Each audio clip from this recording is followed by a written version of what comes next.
அடுத்த 2 வருஷத்துக்கு நம்ம தனுஷோட லைனப் பயங்கர ஸ்ட்ராங்கா இருக்கு. சூப்பரான டேரக்டர்ஸ் கூட எல்லாம் ஒர்க் பண்றாரு. அது என்னென்ன டேரக்டர்ஸ், என்னென்ன மூவிஸ் அப்படின்னு சொல்லி தான் இன்னைக்கு வீடியோல பார்க்க போறோம். எடுத்தது போர் தொழில் படம் பண்ண டைரக்டர் விக்னேஷ் ராஜா கூட சேர்ந்து தனுஷ் ஒரு படம் பண்றாரு. அந்த படத்துல மமிதா பைஜு ஹீரோயினா பண்றாங்க. அதுக்கு அடுத்ததா அமரன் படத்தை டைரக்ட் பண்ண ராஜ்குமார் பெரியசாமியோட படத்துல தனுஷ் ஒரு படம் பண்றாரு. அதுவும் அபிஷியலா அனௌன்ஸ் பண்ணிட்டாங்க.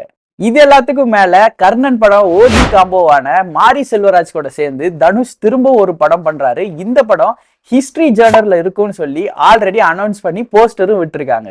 போன வருஷம் லப்பர் பந்து மாதிரி ஒரு சூப்பர் ஹிட் படத்தை கொடுத்த டைரக்டர் தமிழரசன் பச்சமுத்து அவரோட 2வது படம் தனுஷ் கூட தான் பண்ண போறாரு. அதை வேல்ஸ் நிறுவனம் தான் தயாரிக்க போறாங்கன்னு ஆல்ரெடி அனௌன்ஸ் பண்ணியிருக்காங்க. இது எல்லாத்தோட பெரிய நியூஸ் என்னன்னா, வேல்ஸ் நிறுவனம் தனுஷை வச்சு வடசென்னை 2 எடுக்க போறாங்க அப்படிங்கிறது தான். அடுத்த வருஷம் இந்த படத்தோட ஷூட்டிங் நடக்கும். தனுஷ் கண்டிப்பா வடசென்னை 2 பண்ணுவாரு அப்படின்னு சொல்லிட்டு வெற்றிமாறன் ஆல்ரெடி அனௌன்ஸும் பண்ணிட்டாரு.